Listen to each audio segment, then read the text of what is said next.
Hello and welcome back to Camp Ash. We will be beginning the final route.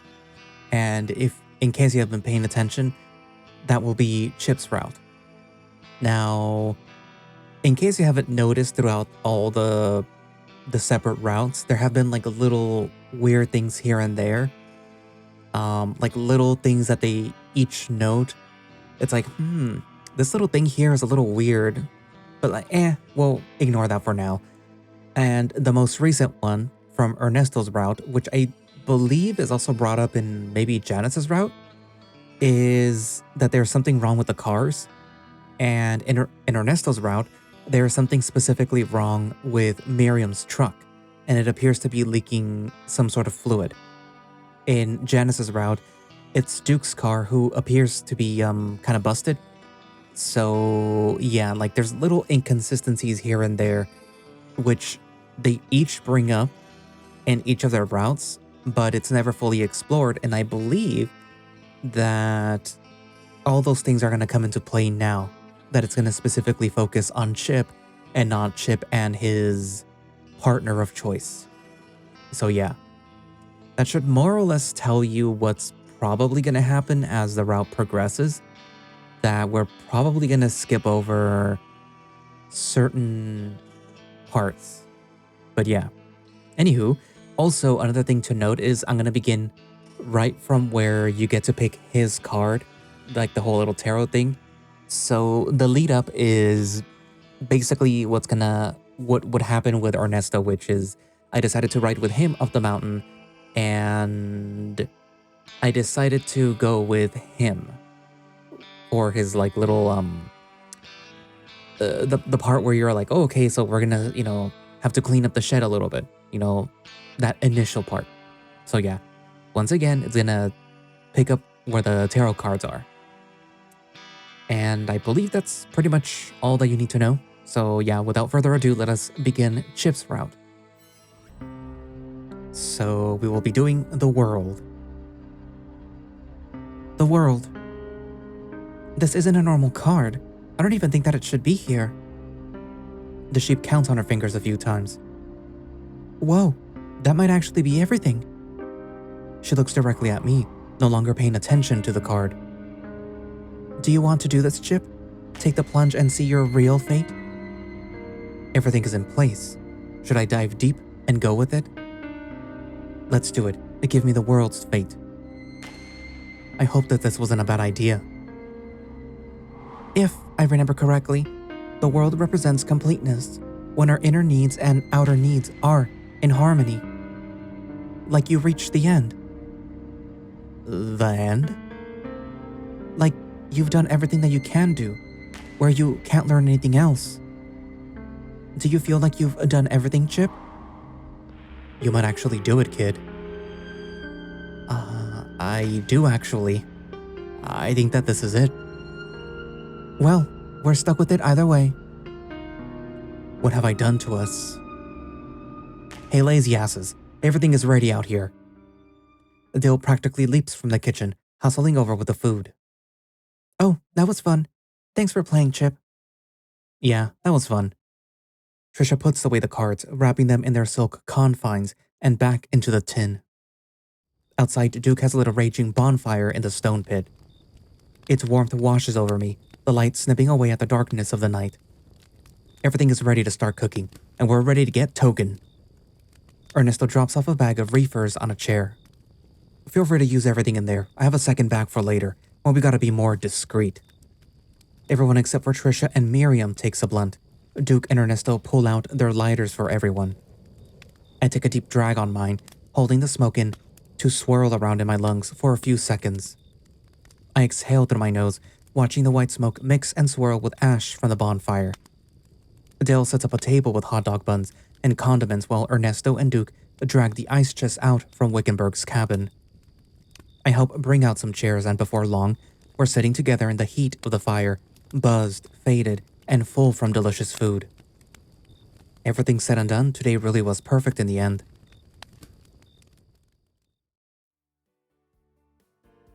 A few hours pass and the bonfire starts to die down.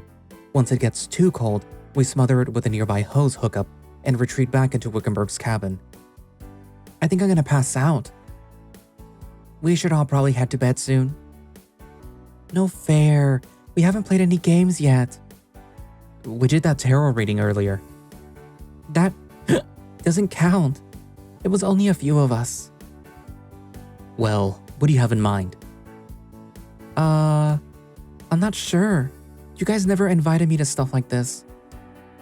Well, what's some stuff that you guys would do when you hang out? It was all shitty excuses to drink or get high, but we're all pretty messed up already. There was one that we used to play. Spin the bottle. That sounds like fun. Yeah, when we were in middle school, I think. It's a bit different now that we're not kids anymore.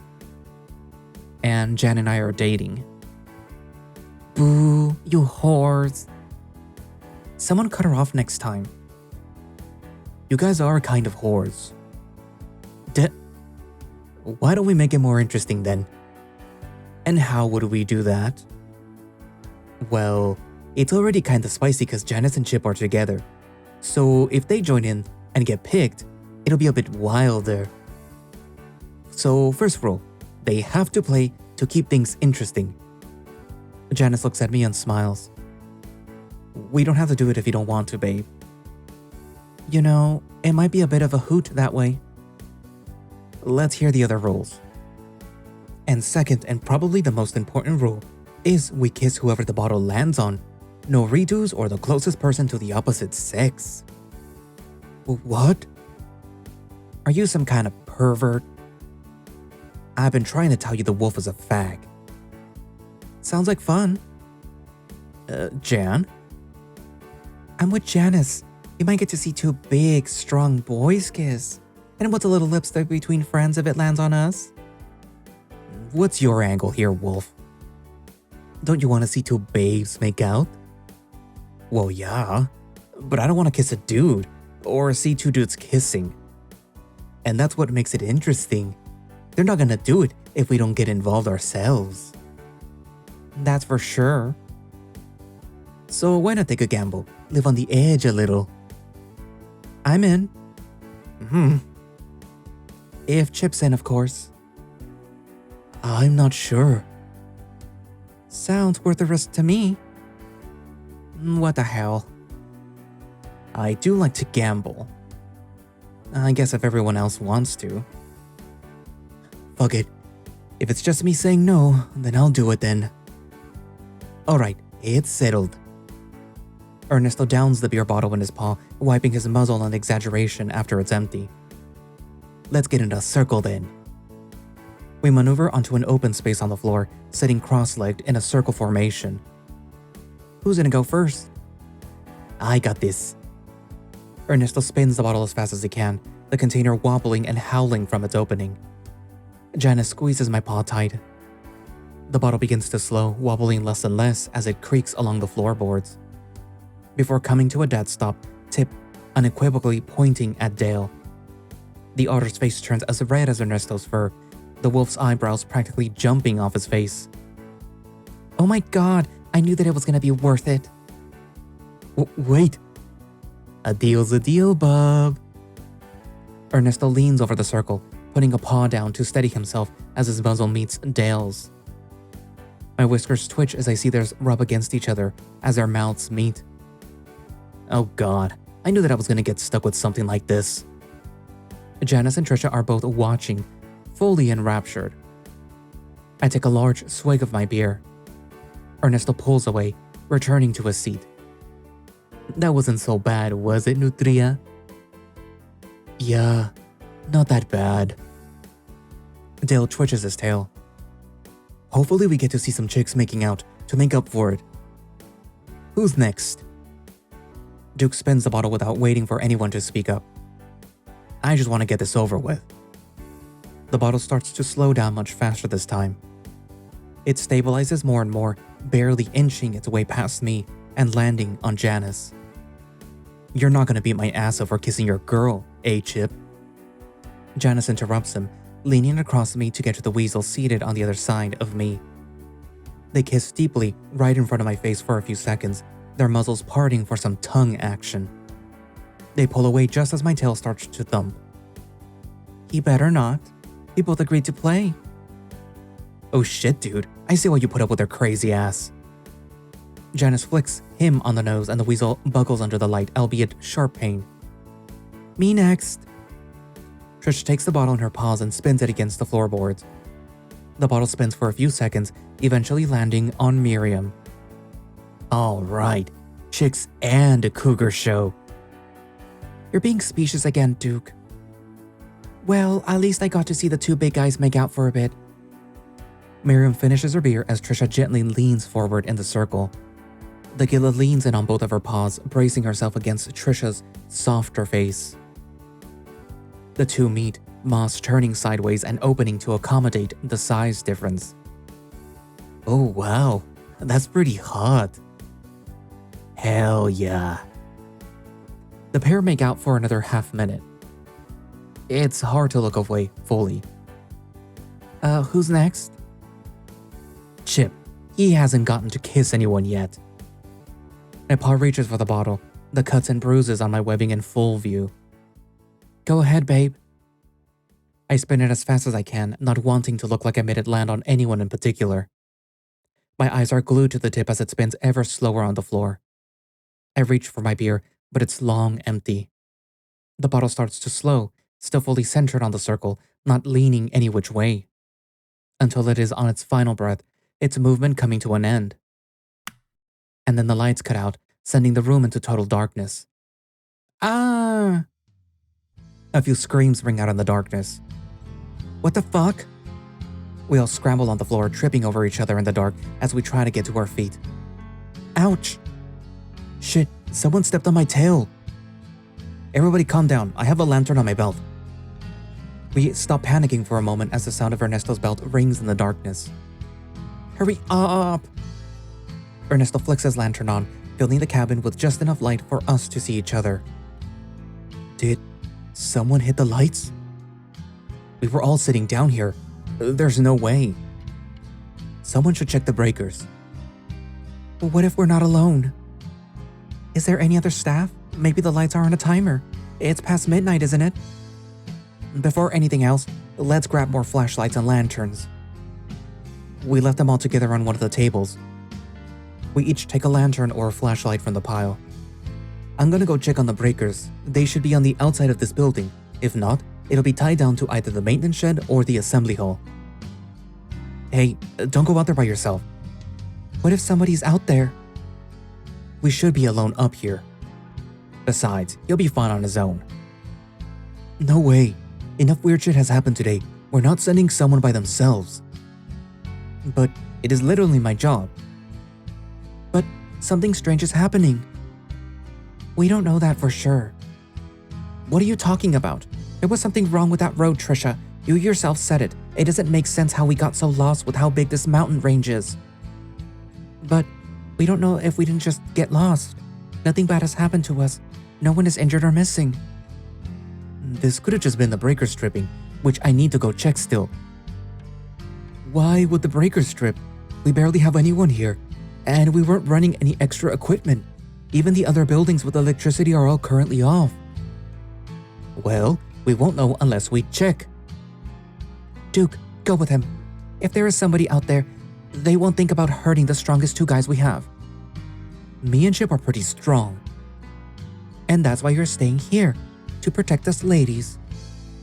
Miriam rolls her eyes. Oh, okay. I got you, babe. I'll help you through this. Janice buries her muzzle in my chest. We'll be right back. Let's go, Weasel. Ernesto and Duke head out through the front door, closing it behind them. I'm gonna go find the light switch. The sheep walks around the perimeter of the room with a flashlight for a bit, stumbling around for the switch. Here it is. Trisha pauses for a second. The switch. They're flipped off. She flips the switch back and forth a few times. The lights don't go back on. So, there's something else wrong, but somebody flipped the lights. No one else should be here. We're the only staff. Henry and the nurse won't be back till tomorrow. Maybe we bumped it in the dark? but no one got up here, and we were way too far from it. Chip. Dale and I are here, babe. We won't let anyone get hurt. I still don't like this. Let's just wait for them to get back. Should we grab some weapons? There's probably a hunting rifle by the looks of it. You can shoot, right, Chip? Definitely, but I don't think that we need to pull out a gun just yet. There could be somebody out there. You should go get it, Chip. We don't know that for sure, Jan. Let's just wait for Ernesto and Duke to get back. Should we try to find the gun in case that we need it? Let's not go through Henry's things while he's not here. Some time goes by without much talking. The wait for Ernesto and Duke making us too anxious for much else. Dale stands up from his seat on the couch. Maybe we should go looking for them. Yeah, I'm starting to get worried. We should stay here like we agreed upon. But I'm still worried about them. That's fine. We just need to stay calm in case. Miriam pauses. In case what, Miriam? In case we're all gonna die here? There was an awkward pause between the two. I'm sorry. I'm just scared. No need to apologize, Jan. Things are tense right now. The front door opens with a loud creak. Ah! Ernesto and Duke walk in through the door. What's wrong? You just scared her is all. I take it no luck on the power? No, sorry. We found the breakers on at the assembly hall and they were tripped, but resetting them didn't seem to bring the power back. There must be a problem with the power lines along the mountain. Shit, do you think that they'll close us down? Do we need power to cook? It might be annoying, but I'll be able to get everything going without it. Nothing perishable either. There is a fridge for medicine that needs to be kept cold in the nurse's station, but it has its own generator. The nurse will bring the medicine herself when she gets here, so it'll be fine until then. There's enough fuel to keep the generators going for another month. It should be taken care of before the kids arrive if it's downed power lines. Let's head to bed. My buzz is long gone. It's gonna take longer to get everything done without electricity too. I want to stay here, together with everyone. I have a feeling that if Henry catches us co-editing it up, he's gonna flip. He's already threatened us with no pay once. I don't want to add on to that. Duke's right. Well, what if we stay here and the boys go into their cabins? There's only one door for the staff cabins, and they lock. The doors here don't lock? There's more than one? Yeah, there's 3. Only the master key locks and unlocks the doors here. If we get separated, it could be really bad. I don't think that it even locks all the doors here. I'm pretty sure only Henry has the key to his room too. If you're that scared, we can take some furniture from here and barricade the door in addition to locking it. Okay. I'm just scared. The staff cabins are less than 200 feet away from each other. Just holler or come running and we'll be there. We gather our luggage and head outside.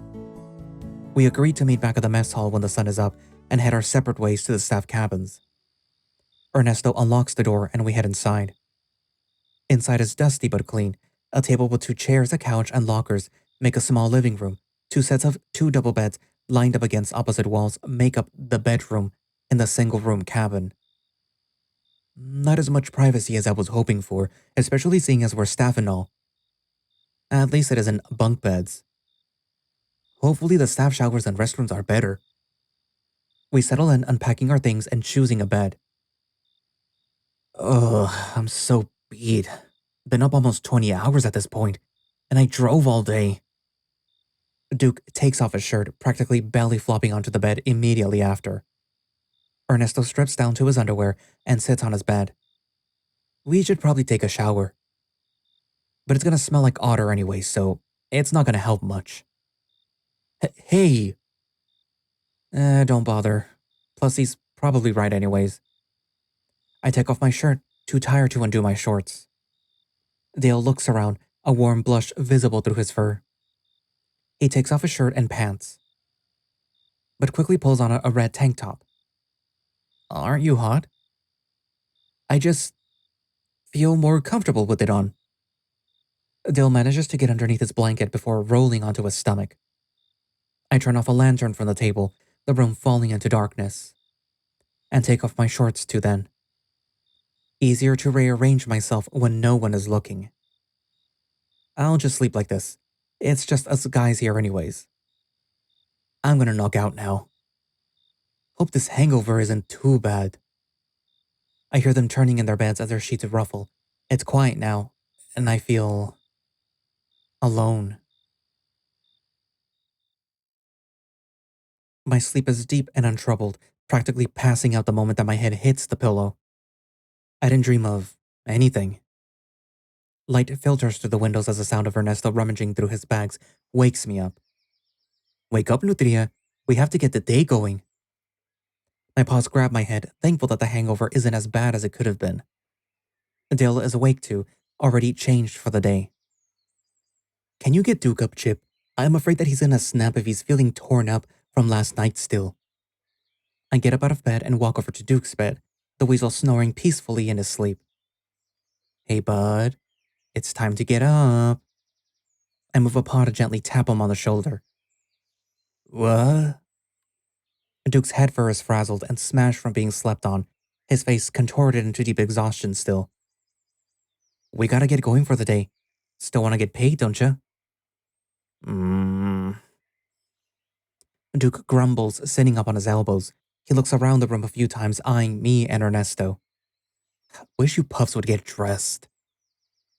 The weasel stumbles out of bed and grabs a pile of his clothes from his bag, just as Ernesto steps towards the door with his clothes. Hey, I was gonna go shower. Well, so was I. Duke snaps towards Dale. Dale. Dale awkwardly turns towards the weasel. You showered already, yeah? Dale nods. Are there separate stalls or is it just as open as this? There was 4 shower heads around a central drain, so not really any privacy at all. Tsk. I don't want to see her, Wolf, so wait for me to finish. Why? You afraid that you'll like what you see? Why Nope. We're not fighting this early in the morning. Just go separately. Ernesto, just wait here with me and Dale. It is not worth it. I don't think that we should go alone anywhere still. Please, it's the morning. Do you think anyone is still gonna be fucking with us? It was the middle of the afternoon when that weird shit up in the mountains started. Tsk. Let's split up in pairs now and meet at the mess hall for breakfast, with everyone else after. Sounds like a plan. I'll go with you, Ernesto. Anything to stop you two from fighting like children. I do my best to roll my eyes and grab my clothes from my bags. I'm almost positive that neither of them noticed. Whoever I'm going with will take a shower first. I gotta make it to the mess hall to start cooking. Shouldn't be more than 10 minutes. Duke and Dale head out towards the showers. I pull one of my bags up and sit on my bed and start rummaging through it for a pair of clean clothes. Ernesto takes a seat on my bed next to me, his tail wagging behind us. Hi? His face is bright and happy, a grin spread wide. He places his paw on my thigh and squeezes gently. Hey! Ernesto squeezes again, this time harder. The wolf stands up from the bed before I can respond, tail wagging behind him. So, you excited to start actually working today? Yeah, I want to do something else other than move heavy boxes and stuffy sheds. I bet. Probably won't musk up the place as much if you're in the water, huh? Do I smell that bad to you? Ernesto smiles deeply again, moving to stand in front of me. You couldn't smell bad to me if you wanted to, Nutria. And how's that? Your otter musk practically smells like vanilla to most wolves. What? He licks his lips. Sweet and sultry. The wolf grabs my wrist. You and the other otter are practically irresistible. Dale's not available. You hogging him and the coyote all to yourself? He's not into dudes. Ernesto raises an eyebrow. I guess that means that you are? The wolf nuzzles into my neck, lapping softly with his tongue. Fuck. It feels good. Wait, I'm with Janice. The wolf retracts his tongue, but keeps his maw there, breathing in deeply. So, you do want me if you could have me. His voice is deep and quiet. I don't know. But it doesn't matter. I won't cheat on Janice. You really haven't been with a man before, have you? No, I haven't. How long have you known, though? I don't know if I really ever knew. It's just been something that I think I lived with without ever thinking about it too much. Are you and Dale just friends? I think. Maybe I can ask him instead then. I don't think Dale's like, us, though. We spend a few more awkward moments in silence together. Come on, Otter, let's head to the shower. We make it to the building without much conversation. There is no sign of Duke or Dale, or any of the ladies, luckily enough. Walking inside, we're met with a hallway with a few cubicles of clean towels and bars of soap. Ernesto takes a towel, a bar of soap, and strips off his underwear, leaving it in front of the cubicle. I take off my pair and grab a towel. We head into the main shower room. Tiled floors and walls line the building, wall to wall, on the short end. The women's showers are separated by a tall, tiled wall in the center. There is a gap between the ceiling and the wall, but it's pretty impractical if someone wanted to peep. We hang our towels on a rack and make our way to the faucet, for shower heads sit at the center of the room from the center of structure. I make my way under the faucet furthest and turn it on, cool water soaking down my fur. Ernesto takes a shower head directly next to me and turns it on, the shower flooding his fur down instantly. He lathers himself with a bar of soap and starts scrubbing, leaving the bar on the faucet. I grab it and start to work on it through my thick fur. It's not strong enough to easily cut through my oily fur. I should have asked Dale if he had any otter soap. We shower without any real conversation. Though I do catch Ernesto catching a few peeks at my groin and butt a few times. It's kinda nice in a way, not having to worry about it. Not having to worry about my lingering eyes or thoughts. I don't want to give the wolf the wrong idea. So I make sure to calm down and focus on what I need to do. Which is taking much longer than I'd like. I have to stop and really scrub hard to actually get clean. Ernesto's done before I can even start on my back or lower legs. He walks over to the wall dryer and then sighs when he remembers that there is no power. I turn around to focus on finishing, doing my best to not get distracted by him, until I feel him flush against me, muzzle on my shoulder. His paws are full of soap, and he starts massaging my shoulders, working his way down my back. What are you doing? He whistles, making his way to my upper back. I'm with Jan. I know. I'm just helping you get clean, so we can get back to your girlfriend. I see. I don't say much else as he gets my lower back. He stops right above my cheeks, right before I'm about to tell him to stop, but moves on down past my thighs, towards my lower legs. What are you? Just getting where you haven't yet, is all. How did you? I've been watching you pretty closely, Nutria. I let him finish up without saying anything. It feels natural. We finish up after a while. Once I'm done, we shut the water off and the wolf heads to a far corner to shake out his fur like a dog. I'm practically dry by the time that I get to my towel. Even with my oil stripped, it doesn't take too long for my otter fur to dry. Ernesto was practically wringing his fur out without the use of a dryer. He looks pretty funny like that. You want to help wring me out, Nutria? I consider it for a few seconds. I would, but I'd smell like wet dog for the rest of the day. And I'm pretty sure Janice would kill me. Ernesto smiles deep. Ernesto dries off as best as he can after a few minutes, and we make it to the entrance hallway. He grabs another towel and dries himself a bit more. We get dressed and head back to the staff cabin to drop off our towels and dirty clothes before heading back to the mess hall together. We make it to the mess hall without any more conversation. Dale and Janice are behind the counter when we arrive, the two preparing breakfast for everyone else. Things are a bit slow going without the power, but the two manage so well that I don't feel the need to help out. Trisha and Miriam are at the table closest to the counter kitchen, with Duke next to them. There's more than enough room for everyone at the same table. We take a seat next to everyone else, joining the larger group. How'd you boys sleep? Wasn't too bad. Except for the otter smell.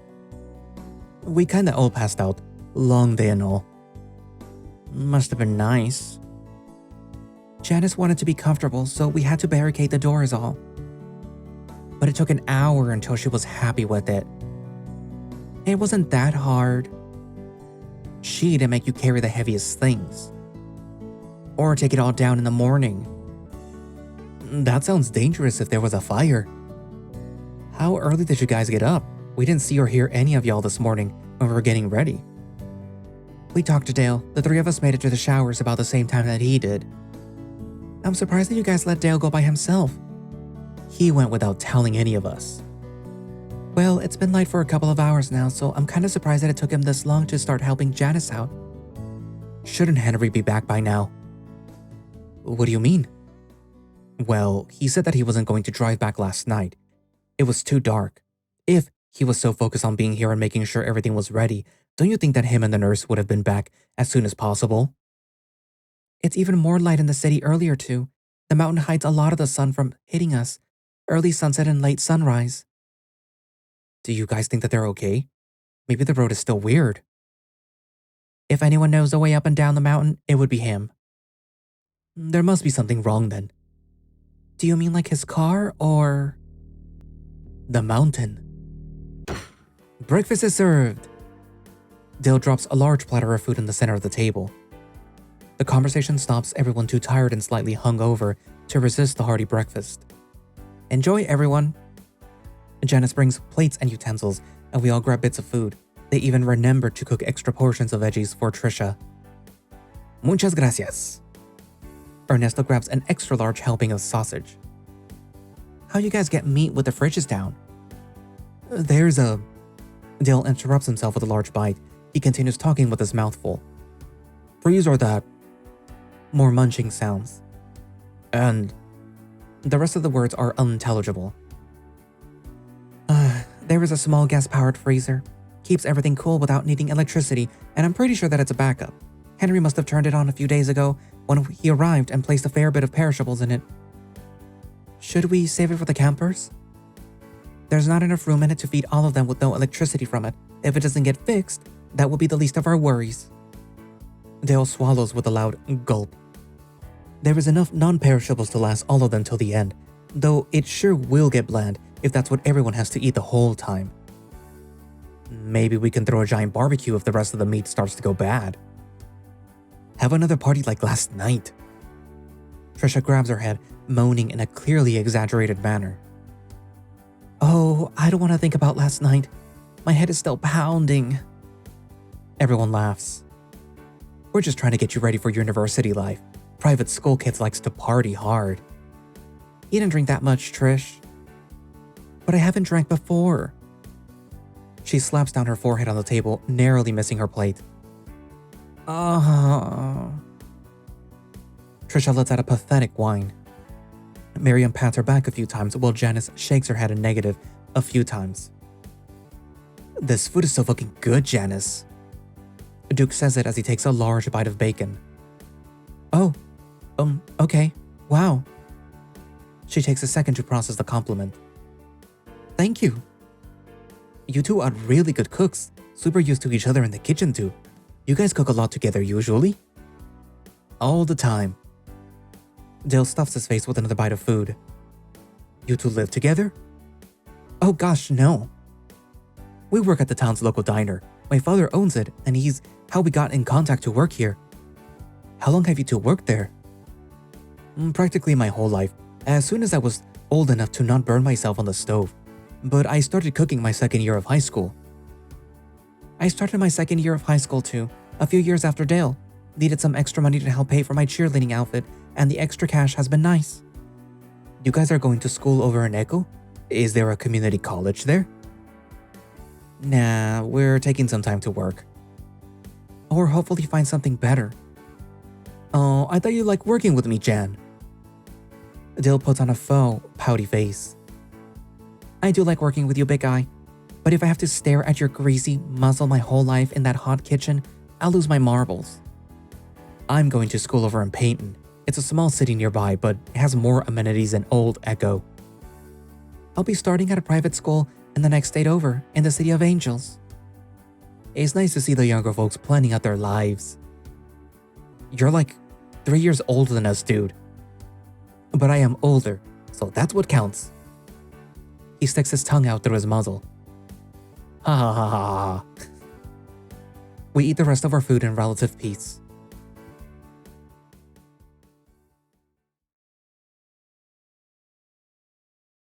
We all decide to help with the dishes, and the mass of bodies helps the task go by quickly. So, what's the plan for today? We're still on track to get everything done in time, and we can stick together like the last night. Me and Dale will stay here. We have a few things to check on in Wickenburg's cabin first, though. Duke is going to help me out today, and I'll be back with Ernesto at our 2 sheds. I'll have enough time to finish near the boathouse. I didn't get a chance to check out the boathouse last night, but there isn't a lot on my list. Most of my duties are paws on with the kids. It should be easy with the 2 that I'm gonna go with for help. Sounds like a plan. We'll meet back here around 1 p.m. for lunch. Sounds good. We start to head out of the building. Chip, can we talk? Janice is still seated, everyone else almost at the door already. Dale turns back from the doorframe, and our eyes meet. I tilt my head quickly and give him a smile. Dale frowns but continues the rest of the way outside. What's up, Jan? She's quieter than usual, more reserved. She's gripping her upper arm with one paw, barely looking at me. I don't think that things are all right, Bronson. What do you mean?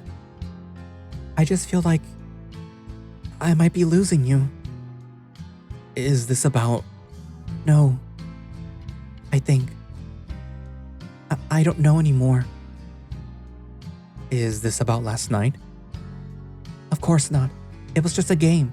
Like when we were kids. I always did like it when it landed on you, Jan. Her face softens. I like that a lot too. I take her paw in mine over the table. Then what is it? She takes a while to respond. It feels like you're being pulled away from me. Tears start to form in her eyes.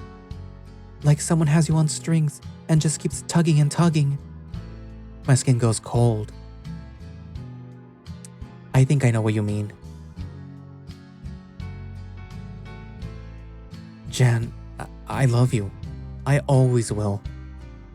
I believe you, Bronson. I would never leave you on purpose like that. For no reason. For nothing. I believe that too. My voice goes very quiet. Plans together. After this is all done too. I want that real bad, Chip. Then what can I do? Maybe it's just fate. How can I fix this? Just wait for me. She takes her paws from mine and walks towards the door. No matter what happens. She wipes the tears now falling down her face. I will always love you, Bronson. And the coyote walks outside. I take a few seconds to gather myself before joining the others. Our full group splits from there, each heading to our respective sites to start work. I head out the door following behind Ernesto and Miriam. We make our way to the dual sheds as a group. Being with Ernesto and Miriam is nice though, especially after all the craziness of the last day. The pair really feels like they have control of the group, or pretends to. I definitely feel safer with someone as level-headed as Miriam, and someone as strong as Ernesto. What's the plan for today? Well, we finished up most of everything that I needed to check in my shed. And I finished the rest after you boys left. I need to walk around the buildings and make sure that everything is okay. Any maintenance, any trash, just checks like that. Checking out the camper and counselor cabins is the biggest priority, but it's something that I want to get done during the day. We might be able to check on the power situation too, if any lines are down. What about you, Chip? It won't be a lot for me. I need to head to the boathouse and check on the supplies and make sure that everything is there. A lot of my work will be coordinating with the counselors, so I'm free to help out. Let's stick with Ernesto for right now. I want to get paid for all of this hassle. Yeah. Do you two... Do you think everything is going to be okay? With Henry and the counselors and the kids? We have to believe it will be. But we know something is wrong with the mountain. We can't do anything about that right now. It doesn't feel right, letting others make it up here. Don't you need the money, Ernesto? I think that we just need to do what we're told for now. I actually need it for my scholarship. Without this summer job, I'll have to transfer back for my final year instead of staying. Shit, I'm sorry. No worries, Nutria. Let's just get started, yeah? Then maybe we can figure out how to do the right thing. Okay, let's get going then. Miriam and I follow Ernesto around the various buildings, peeking our heads in and helping clean out any trash or vegetation that has found its way inside. It wasn't difficult work, but it was time-consuming and I was starting to work up a sweat from the hot day. It was easier to keep up with the pair because of my smaller frame. It helped me never get volunteered to lift anything heavy at the very least. We end up back at the sheds a few hours later. That wasn't so bad. Let me lock up and we can head to the mess hall for lunch. Ernesto rubs the snout a few times. Damn, I forgot that I had to organize some stuff in the shed first. I'll be a few minutes. Ernesto unlocks his shed, slipping away inside a moment later. Do you need any help in there? I got it. The wolf yells from inside. Miriam shrugs, locking the door to her shed and sitting on the grassy floor next to its entrance. She pats the ground next to her with a clawed paw. I sit down beside her, the grass and dirt crunching softly on the dry day against my shorts in the process. We gotta get you some water, Bronson. You look like you're gonna melt. I should be able to make it another 30 minutes. Miriam closes her eyes, resting her head against the shed wall. At least it's cool, here in the shade. Good place to unwind and relax. I copy what she's doing, closing my eyes and relaxing in the shade. A soft breeze travels through the camp, leaves rustle and animals chirp, lulling me into a sense of calm. How have things been in Echo since I left? Mostly the same, but it finally feels like something different is going to happen soon. Oh, really? Miriam places her tail next to mine. Tell me, Bronson, do you regret staying in Echo all this time? Do you, Chip?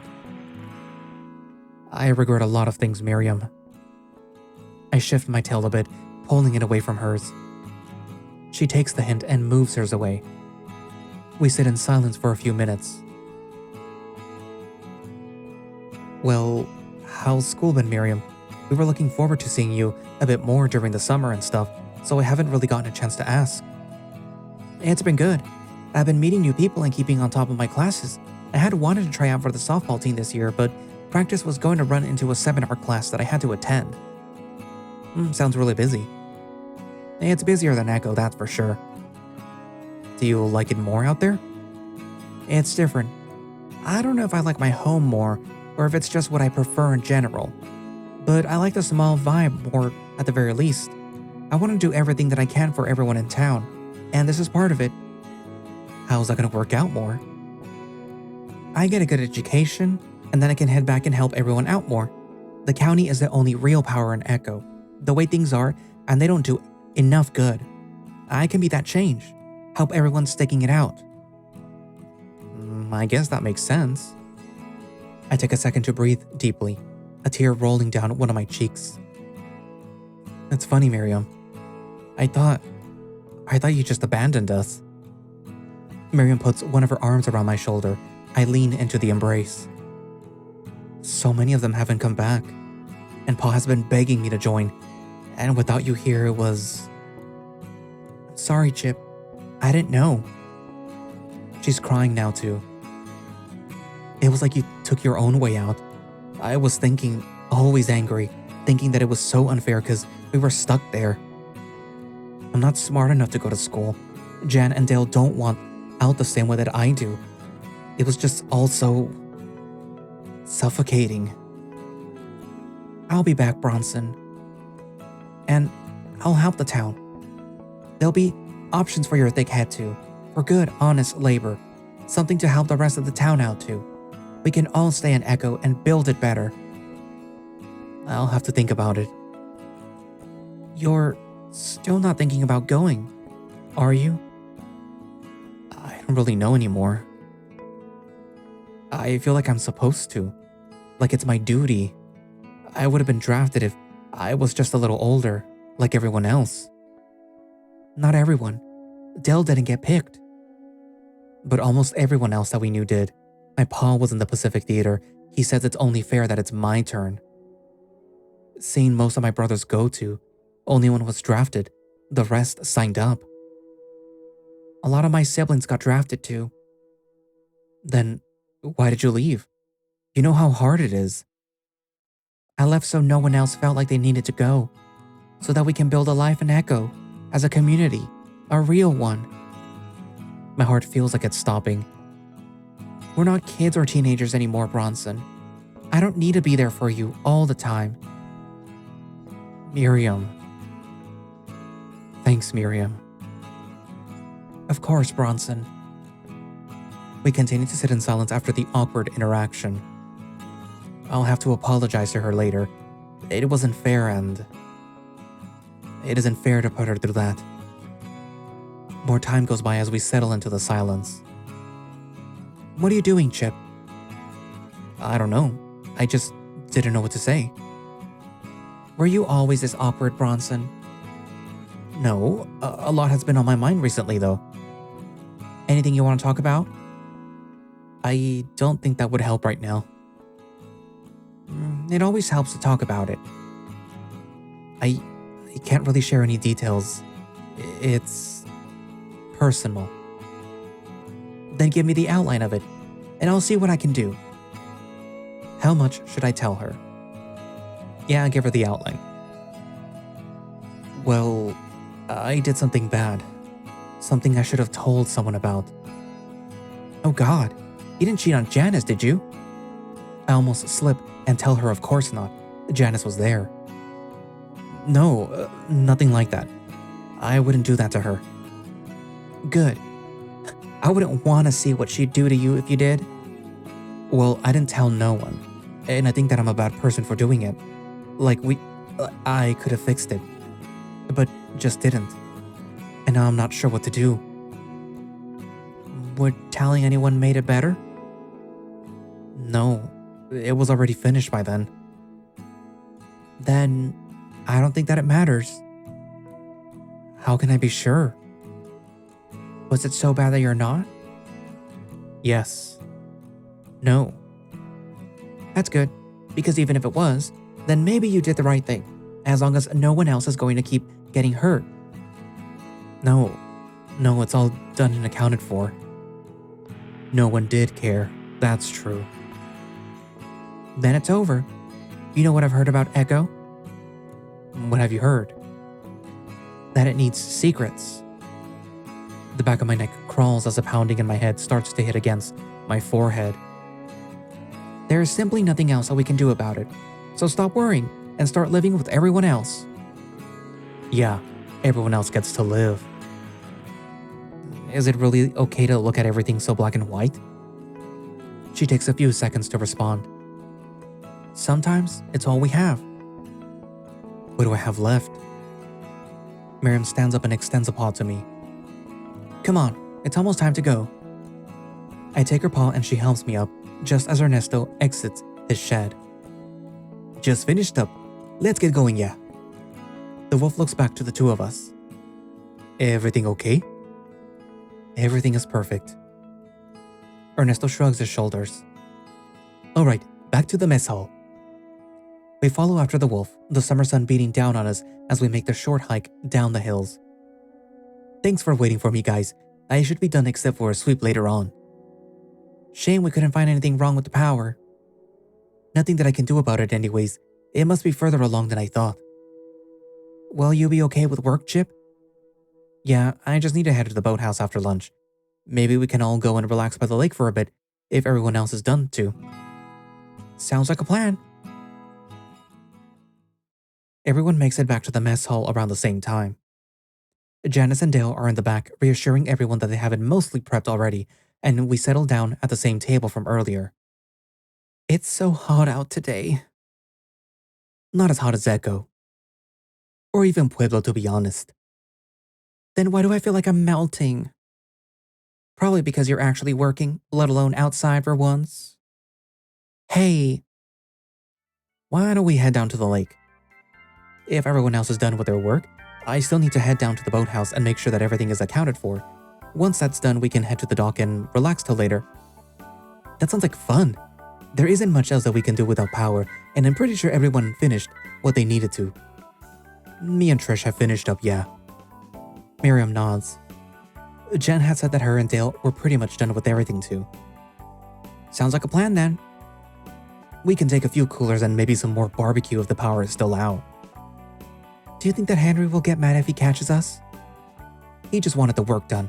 Maybe we can keep the weed and booze in our cabins though. Well, maybe just a can or two each. Already an alcoholic, Hendrix. It just helps me relax. Dale and Janice arrive with a platter of food before we can all start laughing too hard. And what's this about going somewhere? We're gonna go to the lake after lunch if you and Dale are all done. Everyone else is finished, so we decided that we should cool off too. We're all done, yeah. Sounds like fun. No booze or weed though, in case Grumpy comes back. We'll have to drink a couple of cans in our cabins before we go then. I never even thought about that before. We'll make a lush out of you yet. We finish with lunch and help Dale and Janice clean up before heading back to our cabins to change. Dale shuffles over to the corner to undress while Ernesto comes to talk with me as the four of us get ready. I'm still worried about the power. I tried making a phone call to report it to get it fixed, but the phone line is down too. Someone must have noticed by now then, right? Maybe that's where Henry is too, just making sure that it's all taken care of too. I hope so. Maybe he's stuck in a road near a down power line or something. Maybe that's how we all got turned around. I don't think... Here's your beers, fags. Duke passes us each a can, his swinging with his insult. Hey, lordass. The weasel stops behind Dale. Left your beer in your bed for when you're done hiding your boner. I'm not... Before Dale can respond, the weasel rears his paw back and smacks Dale's admittedly fat ass. Hey! The weasel sniggers as he makes his way back to his belongings. Me and Ernesto don't interject, the two of us choosing to just finish getting dressed instead. Dale shuffles back over to us once he finishes changing. Was that so difficult, Nutria? The wolf turns to Dale. It feels like more weight than being naked. It looks good on you. Ernesto makes a show of grabbing the bottom of Dale's stomach and giving it a firm shake in his paw. You're a well-fit businessman. Your survivability and genes are good for lasting the long winter. There's no long or cold winters in Echo. Then he's sure to survive and bring many offspring. He's not Mormon like Bronson is. Oh, you're Mormon? That certainly explains a lot. I'm not practicing, we know. If I was, they might send me up to that compound up north. Having a compound sounds like it's a cult. I know, I can't exactly just move out of my house just yet though. Maybe you'll get enough from this job? Yeah, maybe. The door shakes as a long banging from it echoes through the small cabin. What the hell? Stop looking at each other's and let's go. We're waiting on y'all. How do we get dressed slower than a bunch of girls? Probably because you were looking at each other's, like she said. Stop being an ass and down your beer, everyone. I stab my beer with a claw. Dale and Ernesto follow while Duke grabs his and makes it back to us, stabbing his in the process. To a summer that we won't forget. To summer. To the money for this job. To all my new friends. We crack open the tap and chug the beer from the sliced open holes. Sometimes being from a hick town has its simple pleasures. We all head down to the hill and towards the creek. We pass the pier on the way to the boathouse, and the others wait for me as I finish my short task of ensuring everything was there. Satisfied, we head out back towards the pier, ready to enjoy the summer sun, the cool water, and a light buzz. The girls lay out a few towels, Miriam opting to sunbathe for a bit on the wooden dock to warm up first. Trisha and Janice sit at the end of the pier, dipping their feet in as they chat amongst themselves with an occasional interjection by Miriam. Duke jumps over the pair, splashing them with cold water as he hits the lake surface right in front of them. I ignore the few expletives, deciding to see what Ernesto and Dale are talking about in hushed tones. Is it true what they say about otters in water? Oh yeah, totally. Now I really gotta see it. Dale, you can't be telling non-aquatics about our secrets. Yes, of course we like to bang under the water. Oh, it wasn't a big one, just that you and I can float without any effort. Oh. Everyone can float without effort. But we really float, let alone swim without effort, and how it's much easier for us to dive and swim in general. I heard that it was like watching a feral snake slither on land. It kind of is. We do a kind of wiggly thing. You guys should show me. I mean, it's just how we swim, and there isn't anything to show. It does look a little funny when I do it too. Dale grabs his stomach the same way that Ernesto did earlier.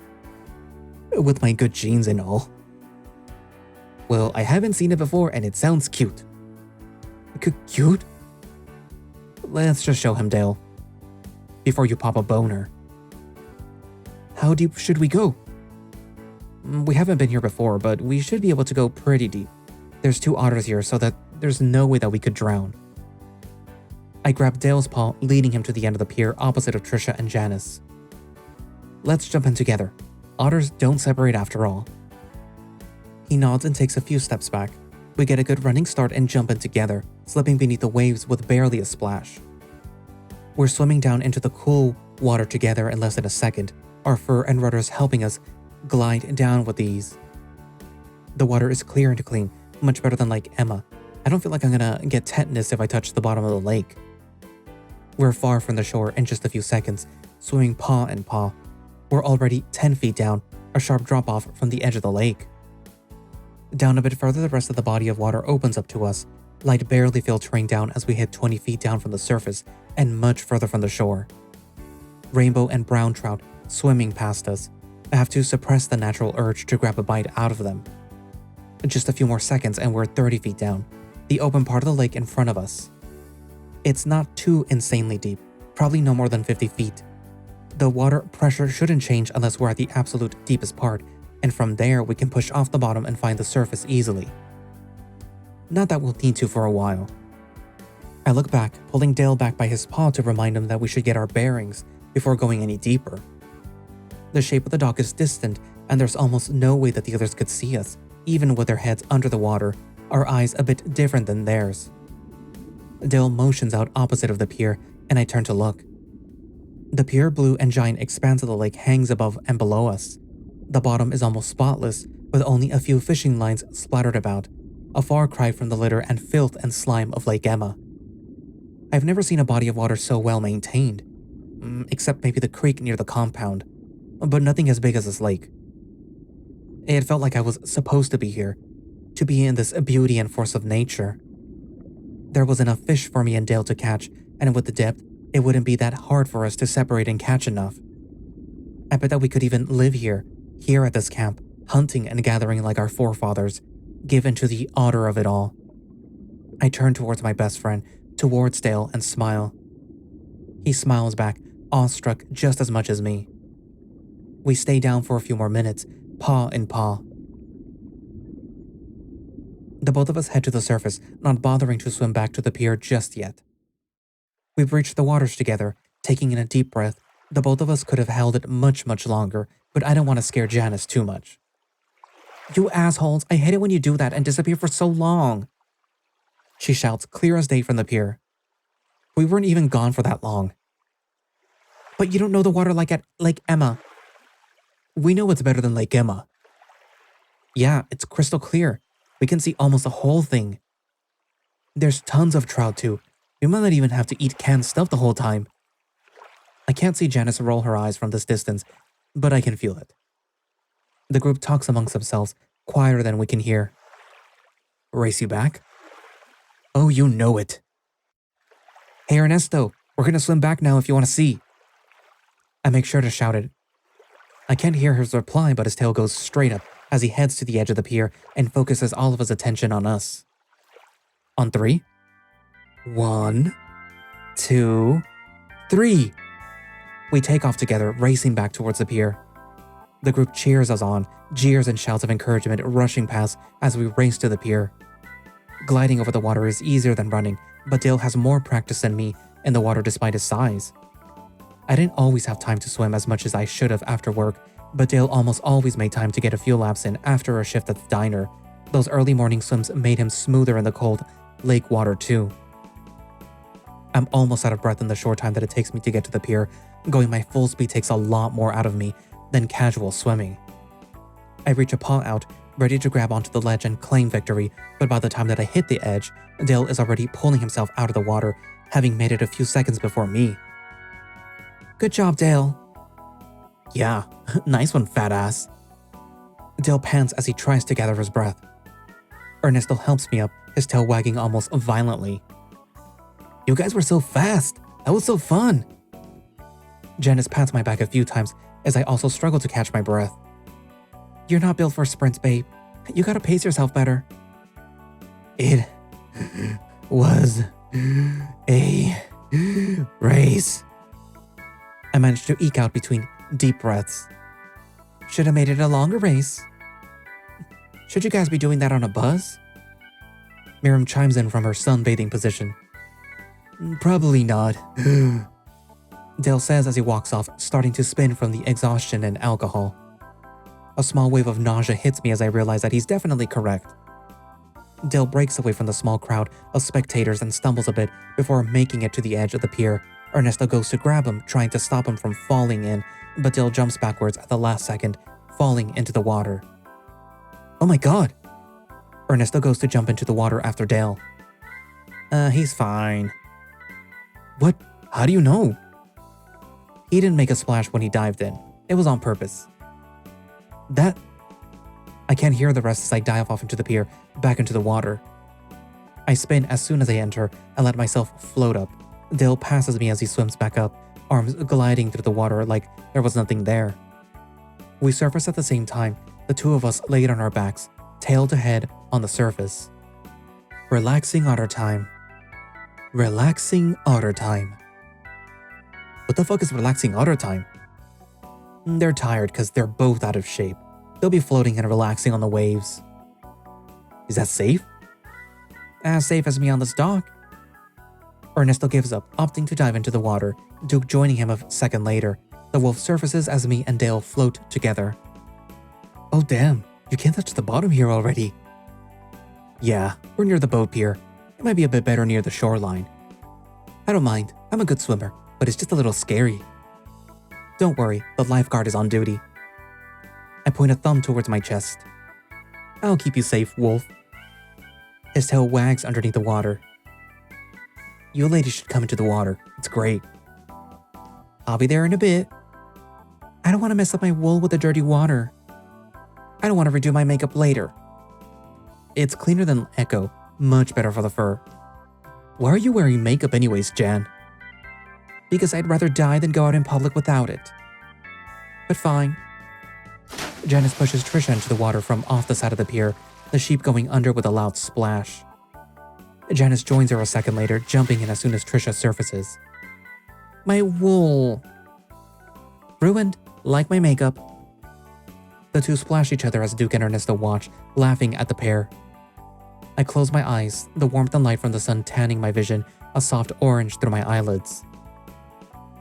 To summer. I say it under my breath. I enjoy the rest of the summer day to its fullest with my friends. We enjoy the water together for a few hours. Miriam joins us in the water eventually, but has to sunbathe to warm back up after a bit.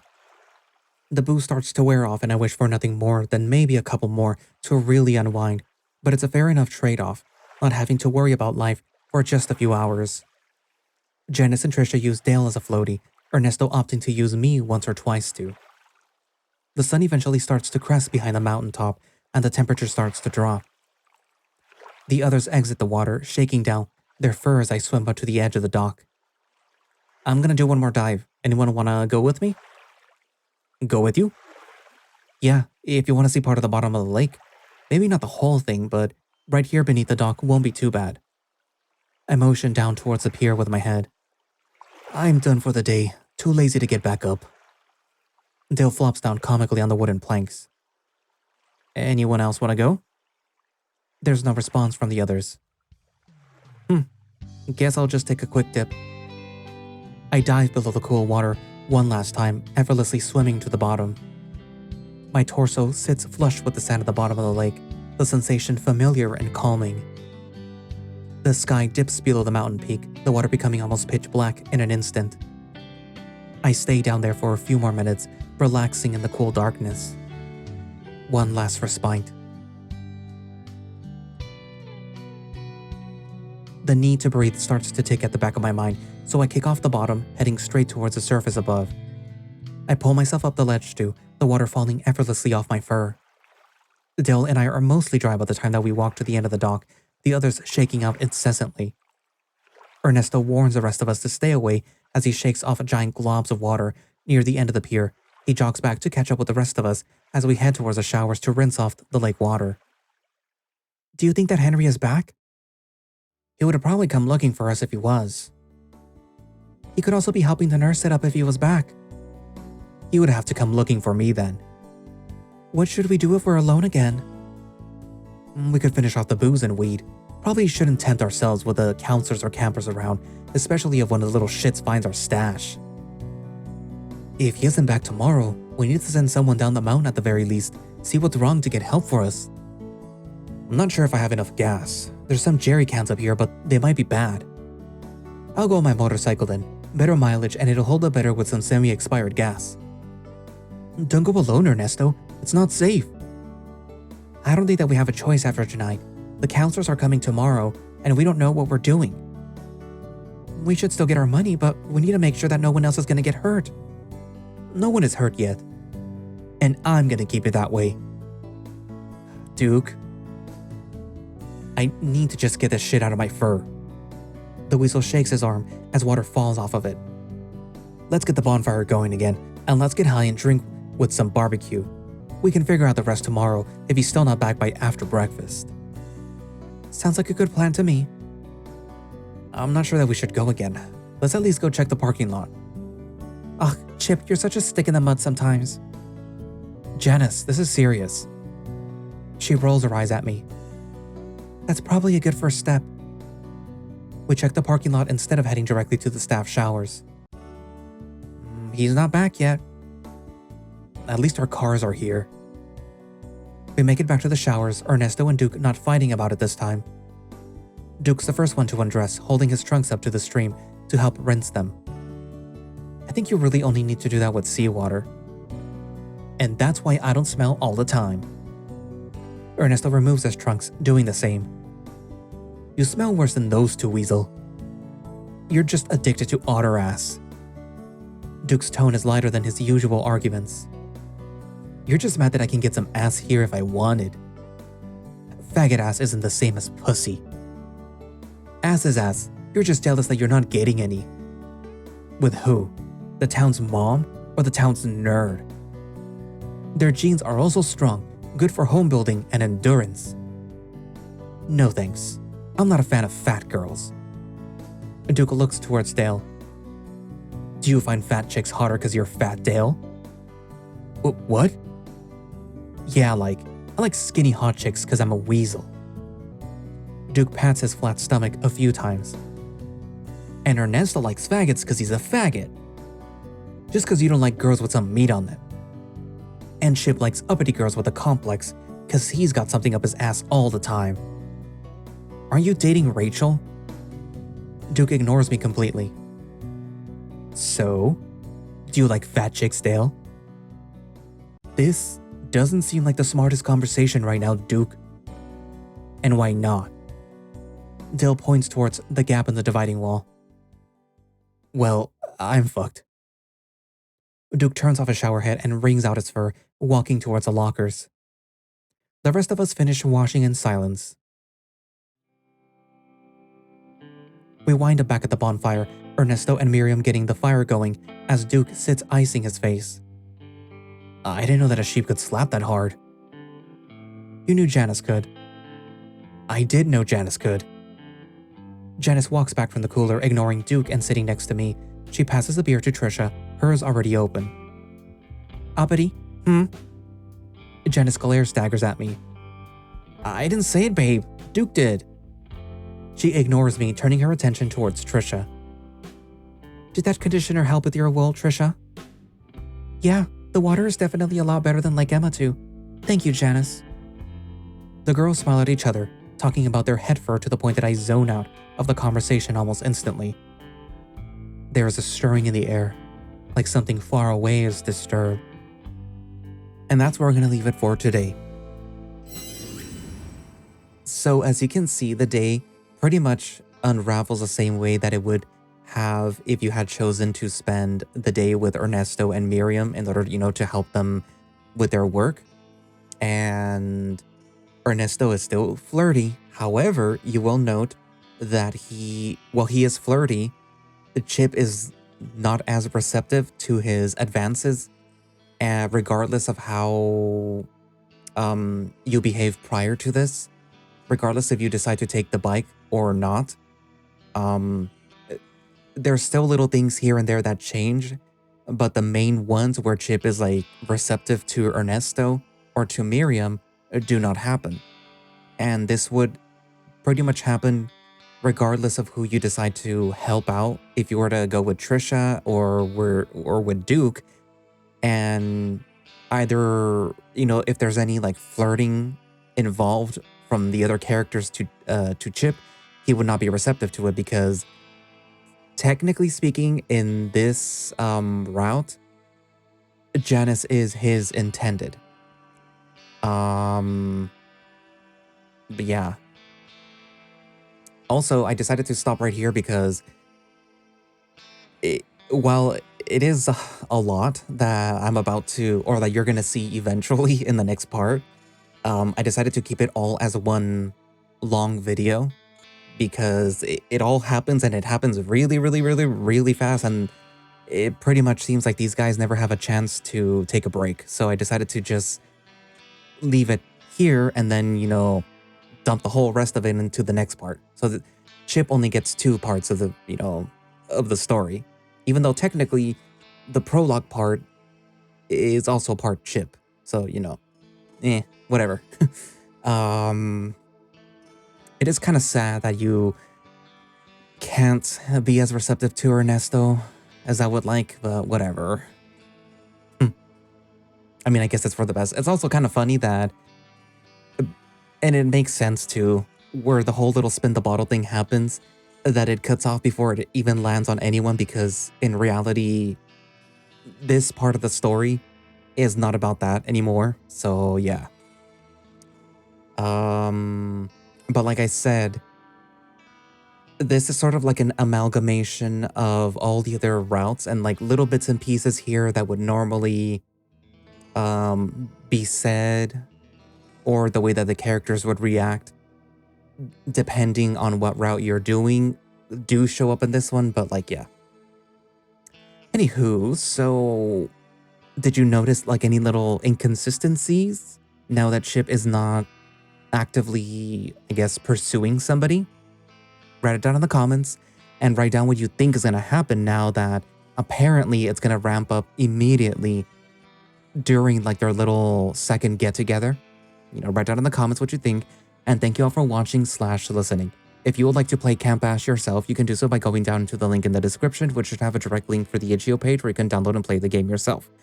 So, in case you want to, I don't know, make some different decisions than from what I did and see what happened.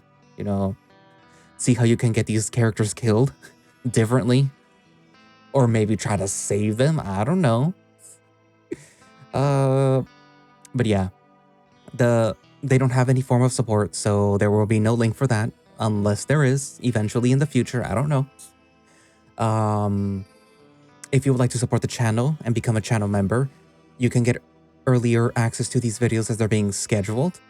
And the way it works is like, hey, here's some money on a monthly basis. And I go, hey, thank you. Here are the videos that I have scheduled. You get to watch them sooner. Yay. And yeah.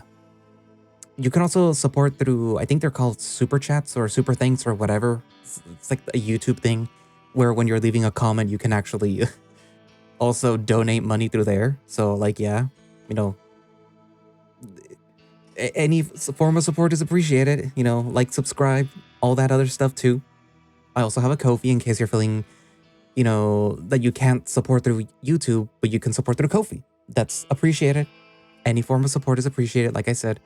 And I do have a throne, but like, you know, I know we're all feeling the squeeze thanks to a certain geriatric orange.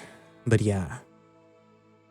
Anyways, I guess that's it for now, and I will see you in the end.